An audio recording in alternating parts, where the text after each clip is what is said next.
Este jueves, la Oficina de Derechos Humanos de las Naciones Unidas publicó el informe sobre la situación en Venezuela con fuertes críticas al régimen de Nicolás Maduro y señala las graves violaciones a los derechos humanos, económicos, sociales, civiles, políticos y culturales de los venezolanos. El documento se refiere muy especialmente al periodo gobernado por el régimen de Nicolás Maduro desde el 2016 y señala que en dicho periodo Maduro y sus instituciones represivas han llevado a cabo una estrategia orientada a neutralizar, reprimir y criminalizar a la oposición política y a quienes critican al gobierno. Estos son los 15 principales puntos en que se basa el documento.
El informe, que este viernes será presentado por la alta comisionada Michelle Bachelet ante el Consejo de Derechos Humanos reunido en Ginebra, advierte que si la situación no mejora, continuará el éxodo sin precedentes de inmigrantes y refugiados que abandonan el país y que supera ya los 4 millones de personas.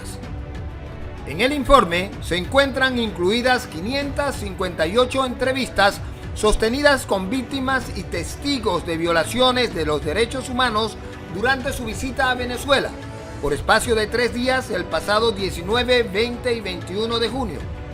Durante mi visita a Venezuela, pude conocer directamente los relatos de quienes han sido víctimas de violencia del Estado y sus peticiones de justicia. He transmitido con exactitud sus opiniones y las de la sociedad civil, así como las violaciones de derechos humanos documentadas en este informe a las autoridades competentes, declara la alta comisionada en el documento. Bachelet detalla cómo el régimen ha llevado a cabo una militarización paulatina de las instituciones del Estado durante la última década, en el periodo que abarca el informe. Además, aclara que tanto las fuerzas civiles como militares se le atribuye la responsabilidad de detenciones arbitrarias, malos tratos y torturas a críticos del gobierno y a sus familiares. Violencia sexual y de género, perpetrada durante los periodos de detenciones y las visitas, así como el uso excesivo de la fuerza en las manifestaciones. Bachelet no dejó de pronunciarse en su informe en contra de los grupos armados civiles del chavismo conocidos como colectivos y afirma que han contribuido al deterioro de la situación al imponer el control social y ayudar a reprimir las manifestaciones. El informe asegura que la Oficina para los Derechos Humanos de la ONU ha documentado 66 muertes en protestas realizadas desde enero a mayo del 2019, de las cuales 52 son atribuidas a las fuerzas de seguridad del gobierno y a los colectivos. El documento señala que la proporción de las presuntas ejecuciones extrajudiciales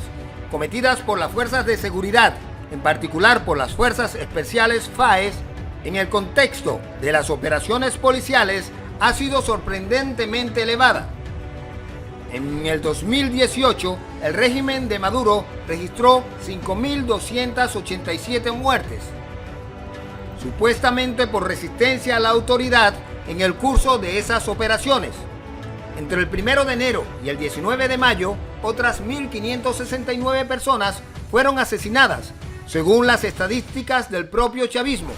Sin embargo, señala el informe que según otras fuentes, las cifras podrían ser muy superiores. El informe indica también que hasta el 31 de mayo del 2019 habían 793 personas privadas arbitrariamente de libertad, entre ellas 58 mujeres, y en lo que va del año, 22 diputados de la Asamblea Nacional,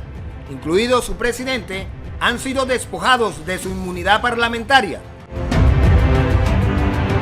La mayoría de las víctimas de las vulneraciones de derechos humanos no han tenido acceso real a la justicia, ni a una reparación adecuada, denuncia Bachelet. Bachelet también denuncia en su informe que el Estado incumple su obligación de garantizar los derechos a la alimentación y a la atención sanitaria. La escasez creciente de alimentos y su precio cada vez más alto, lo que se ha traducido a un número menor de comidas con menos valor nutricional, elevados índices de desnutrición y una repercusión especialmente adversa sobre las mujeres, quienes en su mayoría denuncian que pasan hasta 10 horas diarias en colas para comprar alimentos.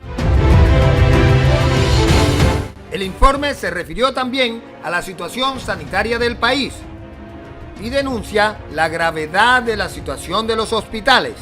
que carecen de personal, suministros, medicamentos y electricidad para mantener el funcionamiento de los equipos. En el informe se confirma que en una encuesta nacional sobre hospitales realizadas en el 2019, se llegó a la conclusión de que desde noviembre del 2018 hasta febrero del 2019 hubo en los hospitales 1.557 muertes por falta de suministros. El documento también denuncia la repercusión desproporcionada de la situación humanitaria sobre la población indígena y cómo estos pueblos pierden el control de sus tierras por diversas razones, entre otras la presencia de fuerzas armadas militares extranjeras y de bandas de delincuentes y de grupos armados. La extracción de minerales por parte de estos grupos, especialmente los estados de Amazonas y Bolívar, ha dado lugar a violaciones a diversos derechos colectivos, entre otros los derechos a mantener costumbres, medios de vida tradicionales y una relación espiritual con su tierra.